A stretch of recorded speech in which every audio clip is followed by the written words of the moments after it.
Yeah. Yeah. How important was it to you and to Coach Sweeney to get Tony's salary bumped up now that there's not two offensive coordinators being paid?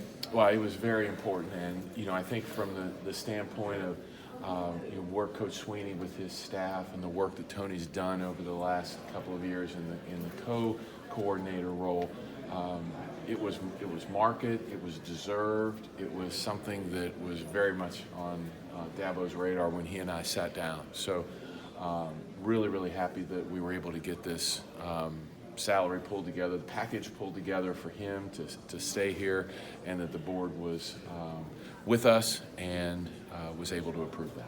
I would imagine part of the reason to get it done was to make not only Tony happy, but to maybe keep him here for a couple of years, give him reason to have incentive to stay for a while. Absolutely. And Tony is an incredibly loyal individual. He loves Clemson. He's a Clemson man, okay? And I think that this just starts to talk about that commitment from Clemson back to Tony and his family. Is there a reason why he's on 2 years and Venables is on 5? Tony's on 3. Tony's on 3. Okay, what's the thought process behind that?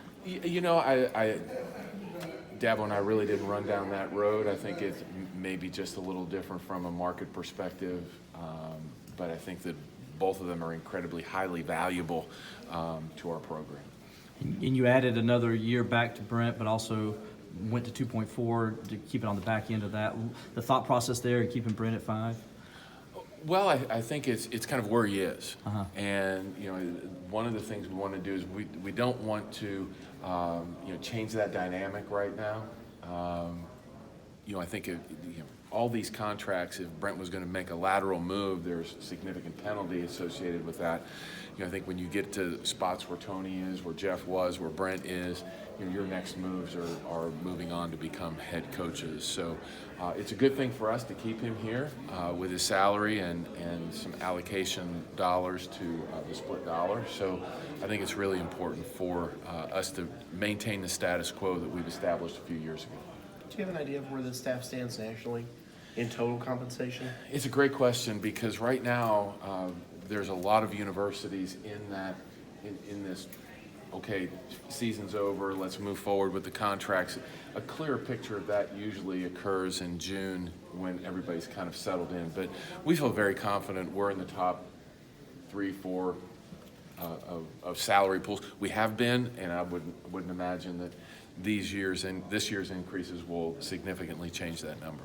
You mentioned other deals being done with Kevin Steele going to 2.5. Was there any talk of trying to get Brent to the highest paid assistant? I don't know. Coach Steele is not at 2.5, I don't believe. I think it's 3. Well, I think it's 3 years at 2.5. So from a total value, that's what it was. Being at 12, he has the highest value contract. And again, it might be like recruiting rankings. Okay, so we really love Brent. He loves us here, and we think he's compensated incredibly well. Obviously, compensation is one thing, but what do you guys as an administration feel like you are going to continue to do to keep Clemson football where it is? I think our investments in the program continue to move ahead. If you drive by the Reeves Center right now, our practice fields are being redone. We are moving forward with a project that will go for phase 2 approval in front of our board in April of about a $68 million renovation into Memorial Stadium. So we continue to look at things to keep our program out front. There's the Clemson Applied Science Laboratory project that we're looking at. Kind of started a few years ago as just a little nook and cranny corner, and our student athletes really enjoyed that. And Coach Sweeney and Alex Bina, who runs that program, have seen the fruits of that. So we're going to expand that area over the next 12 months. So, little things from a dollar magnitude standpoint that really are allowing us to continue to stay at the forefront of what's important to our current student athletes and what may be important to prospective student athletes. And I don't want to leave out Mike Noonan, but obviously a great season. How important was it to you to not only reward him, but to pay him in advance? Well, Mike is phenomenal, and we're so proud of him and our soccer program, and it was Mike's time for us to look at the contract, and we came forward, had some discussions, and very, very happy to make sure that the compensation committee agreed with us on that one, getting him his new salary to $300,000. I know this usually happens later. Is there talk of Dabo getting a new deal, or do you think he'll probably stay with the large one he just got this past year? You know, we just did that in April. I think we're probably in a pretty good spot. Are you, Sorry. oh, no, go ahead, Riley. It's just kind of a different question from, I guess, the conversation we're having right now, but with how much people will criticize the out-of-conference schedule for Clemson football at 2021 slate, have you guys thought about adjusting any of that to kind of, I know people are going to always criticize, but have you thought about kind of looking at that again? You know, it's something that we do.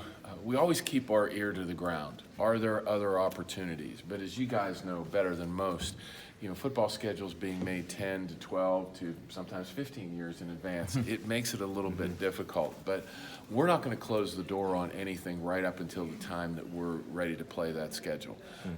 You know, and I look at 2021, and it is a little bit of an anomaly given what we've done over the last decade and what's in front of us after 2021. It was 22 and 23 we're at Notre Dame. 24 we have Georgia. 25, 26 we have LSU. Then we go back and do another 2 years with Notre Dame, and then Georgia, and then Oklahoma. So, I mean, we have these opponents. This 21 circumstance occurred because we played Notre Dame here in 15, and we're going back in 20 for the back end of that home and home because Notre Dame had just gotten into the league. So that's a long-winded answer to we keep our ear to the ground to try to see if there are other opportunities that might be out there. Are you guys doing anything to prepare for the changes name, image, and likeness might bring? Well, yeah, it's a great question because, you know, we're going to ACC meetings next week. All the athletic directors, FARs, and SWAs will get together next week. And I firmly believe that'll be the biggest thing, or one of the biggest things that we talk about. So I really will have a little bit more information, but, you know, as you read things that come through the press over the last few months, it's out there. We're going to have to adapt, but the great thing about it is we're not adapting alone. There will be a lot of other programs that are adapting, and I would tell you that where we are as a football program, as an athletic department, I think Clemson's in a really good spot to make sure that we continue to give great opportunities to our student athletes, but also have that adaptability within our program to whatever the rules end up being. When did you talk to Dabo? You said you talked to Dabo about Tony's deal. When would that conversation take You know, place? we kind of got together a couple of Saturdays ago, spent a couple of hours together, just going through. You know, you guys really love the end of the year conversation that ADs have with their head coaches, and I will tell you that Dabo and I try to see each other at a minimum once every 2 weeks. So we have an ongoing dialogue throughout the year. So when we get together, for example, that one couple of Saturdays ago when we talked about this particular item for the majority of the time, we did touch on other programmatic issues and other things within the program. So it was a great conversation. We kind of knew where we could move forward from as it related to a pool of dollars and some other things that were important to Dabo. We kind of touched on all those during that time period. You mentioned the facility upgrades. Is that what exactly does that detail for the football program that you're talking about with that? Well, the Memorial Stadium. The Memorial Stadium, the change in the practice field turf, that's ongoing right now, and an expansion of the Clemson Applied Science Laboratory, that project. So those are the three that are football centric right now. The others, you know, the Memorial Stadium one, there'll be a redo of the locker room area underneath there for their game day, as well as some other seating opportunities within the stadium. So all of that, as I said, will go back for phase 2 approval to our board come April. All right, and the football fields, practice fields, is that like all three are going to be artificial turf now, or just a couple of them? No, they'll all maintain the natural turf. Okay, natural turf, okay. But it's just a new system. You guys may remember a few years ago, we put in a new outfield and we put in a new field over at Riggs that, you know, had the grass and the great drainage underneath it. That same type of field will be placed on the practice fields for our football program. Oh, cool. Anything else? Thank you. I'll do it.